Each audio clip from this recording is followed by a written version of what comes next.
Hello students, இப்போ 12th standard max exercise 5.5ல sum number 7 பார்க்கலாம். A rod of length 1.2 meter moves with its ends always touching the coordinate axis. The local of a point P on the rod which is 0.3 meter from the end in contact with x-axis is an ellipse. Find the eccentricity. Eccentricity E value find பண்ண சொல்லி கேட்டிருக்காங்க. ஒரு ராடோட length வந்து 1.2 metre கொடுத்துருக்காங்க. அந்த rod எப்போவுமே coordinate ஆக்சஸை touch பண்ணிகிட்டு இருக்குது அப்படின்னு சொல்லி கொடுத்துருக்காங்க. இதோட locus of the point P on the rod. இப்போது பி அப்படின்ற பாயிண்ட் எங்கே இருக்குது அப்படின்னு சொன்னால் எக்ஸ் ஆக்சஸ்லேருந்து 0.3 மீட்டர் மேலே உள்ள ஒரு பாயிண்டில் இருக்குது. இதை எக்ஸ் அண்ட் ஒய் ஆக்சஸ்னு எடுத்துக்கலாம். இந்த பிளேஸில் அந்த ராடை இந்த மாதிரி வச்சுருக்கோம்.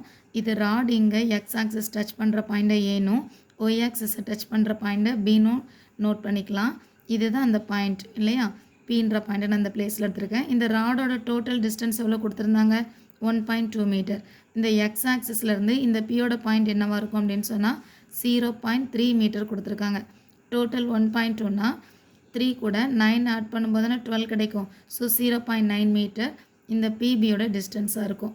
இப்போ இதுவோ இந்த பிளேஸில் இதுக்கு பேரலாக எக்ஸ் ஆக்சிஸ் பேரலாக இந்த பியிலேருந்து ஒரு லைனும் இந்த ஒய் ஆக்சிஸ்க்கு பேரலாக ஒரு லைன் இப்படி ட்ரா பண்ணும்போது இந்த ட்ரையாங்கிள் பார்க்குறதுக்கு இந்த ட்ரையாங்கிளும் அப்படியே ரொம்ப சிமிலராக இருக்குது இல்லையா. இந்த இந்த லென்த் என்னன்னு தெரியாததுனால இது ஒய் ஆக்சிஸில் இருக்கிறதுனால இது ஒய்னும், இந்த லென்த் என்னன்னு தெரியாது இது எக்ஸ் ஆக்சிஸில் இருக்கிறதுனால இது எக்ஸ்ன்னு செலக்ட் பண்ணியிருக்கலாம். இப்போது இந்த ரெண்டுமே சிமிலர் ட்ரையாங்கிளாக இருக்கிறதுனால இந்த ரெண்டு ஆங்கிள்ஸும் எப்படி இருக்கும்னா சேமாக இருக்கும். இந்த பிளேஸில் நான் சைன் டீட்டா ஈக்குவல் டு அப்படின்னு சொல்லி செலக்ட் பண்ணுறேன். சைன் டீட்டா ஈக்குவல் டு நமக்கு ஃபார்முலா என்னது, opposite side divided by hypotenuse இல்லையா, அந்த ஃபார்முலா யூஸ் பண்ணுறேன். இந்த ட்ரையாங்கிள் கன்சிடர் பண்ணும்போது sine theta equal to opposite side என்னது Y. So Y divided by hypotenuse value என்னது 0.9. இதுதான் சைன் டீட்டாவோட வேல்யூ.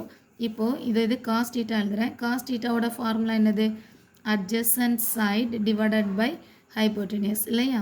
இப்போ அட்ஜசன்ட் சைடுக்கு நான் இந்த டீட்டா வேல்யூ செலக்ட் பண்ணுறேன். அட்ஜசன்ட் சைடு எங்கே இருக்குது, இங்கே எக்ஸ் டிவைடட் பை ஹைப்போட்டெனியஸ் பிளேஸில் என்ன இருக்குது 0.3. இது காஸ் டீட்டாவோட வேல்யூ. ஆல்ரெடி நமக்கு ஒரு ஃபார்முலா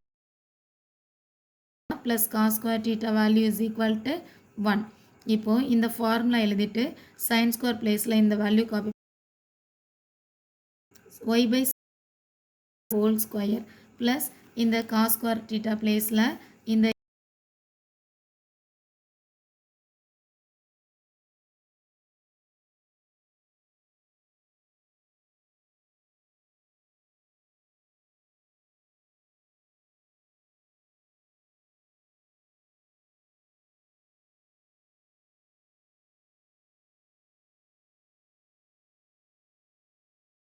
த்ரீ ஸ்கொயர் ப்ளஸ் இந்த value y square divided by 0.9 ஸ்கொயர்னு எழுதிக்கலாம்.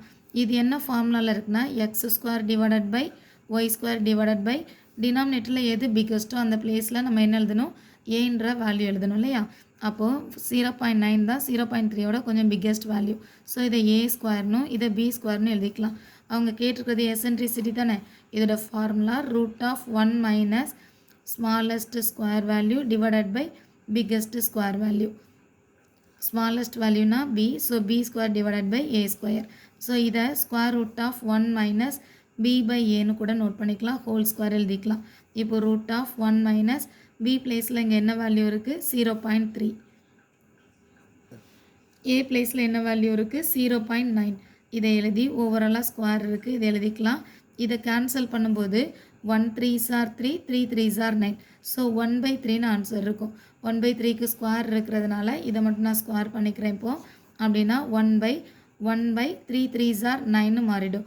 இங்கே சால்வ் பண்ணும்போது 1 9s are 9, 9 minus 1 8, 8/9 ஆன்சர் இருக்கும். 8 அப்படின்றது 2 2s are 4, 4 2s are 8 தானே, டிவைடட் பை 9. இது ரூட்லேருந்து வெளியே கொண்டு வரும்போது 2 2 பதிலாக ஒரே ஒரு 2 எழுதிக்கலாம். இந்த சிங்கிளாக இருக்கிற 2 ரூட்டுக்குள்ளே எழுதிக்கலாம். Divided by 9 3 3s are 9 copy பண்ணிக்கலாம். இதான் ஈயோட வேல்யூ.